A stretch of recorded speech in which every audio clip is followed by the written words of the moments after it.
woman in Ontario who identified as transgender and underwent hormone therapy, a bilateral mastectomy, and a hysterectomy, filed the first lawsuit in Canada against her healthcare providers for facilitating her transition. This is 8 doctors and mental health professionals who treated her over the years. She alleges that they failed to address her complex mental health needs. You think? And instead allowed her to self-diagnose as transgender and undergo these irreversible procedures that she now regrets. Watch. Hi, I'm Michelle. I'm a detransitioned woman, and I am pursuing legal action against the health professionals that facilitated my medical transition. I began identifying as transgender in young adulthood with no dysphoria beforehand.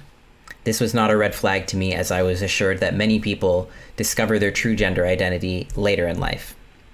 Less than a year after coming out to myself, I was prescribed synthetic testosterone, which permanently virilized my voice and appearance. I had a bilateral mastectomy 14 months later, and finally, 8 years into my transition, I had a medically unnecessary hysterectomy covered by the Ontario Health Insurance Plan.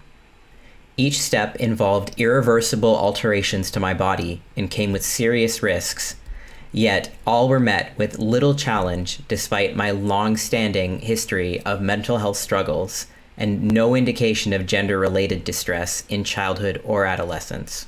I am alleging that this lack of inquiry is a failure of due diligence amounting to medical negligence towards a vulnerable patient. So I want to give you a little bit of these details of how neglectful these doctors were. So she attended a support group in Toronto called Gender Journeys, where she met a doctor who referred her for male hormone therapy after 1 single hour-long appointment. That's it. Did you hear her voice? Does it sound very feminine? Does it sound very womanly? They tell you this stuff is reversible. They tell you that you can change course at any time. It's not true. They are selling these people a lie.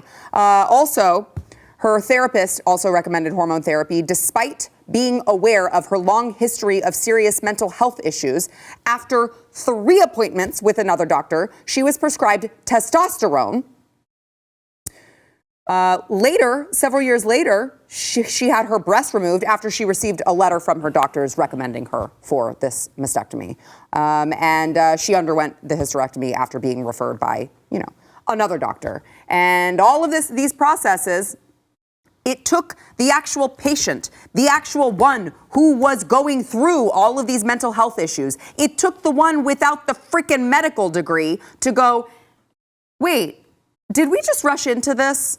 Oh, that's right, we did. And now it's too late and the damage is already done. I really, truly, I'm increasingly becoming more encouraged by all of these lawsuits because we're seeing them pop up in Canada now, the UK. There's been one that has been formed against the biggest gender clinic in the UK, Chloe Cole. Mm-hmm. Now here in the United States, I have to believe that detransitioners are going to be what rights this ship, not because these doctors are not greedy bastards who don't give a crap about your health, but because they're scared of getting sued into oblivion.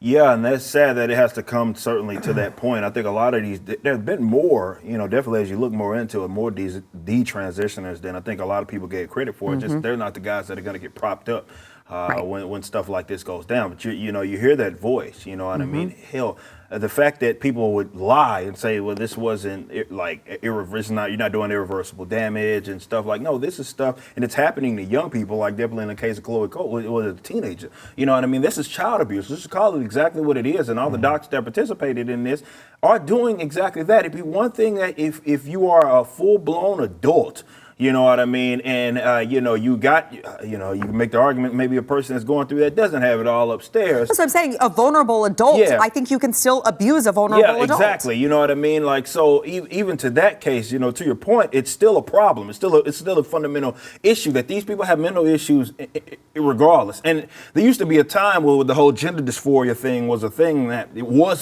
and they would address it as such as a mental illness. And now more so, it's they weaponize this whole self self-deletion, let's call it that, and they say, well, if you don't affirm, they love that term, gender-affirming care. If you don't affirm their gender, then they are likely to, let's say, do something to themselves. So they're coercing you, they're extorting, including parents, to get them into doing this sort of stuff. When the reality is that this person is going through something mentally, and it needs to be addressed. You could think about this in really any other context. If a person has an issue with how they are, just like God made you that way, you came out that way, and somebody has a fundamental with something that you can't possibly change, you would address that and say, well, something's up, and that needs to be addressed. But on the subject of gender, for whatever reason, or sex, for some reason that just went out the window, and now it's like a thing that, well, okay, you want to be something else, well, let's just give you all of these things, let's give you the mastectomy, let's do these things that are irreversible,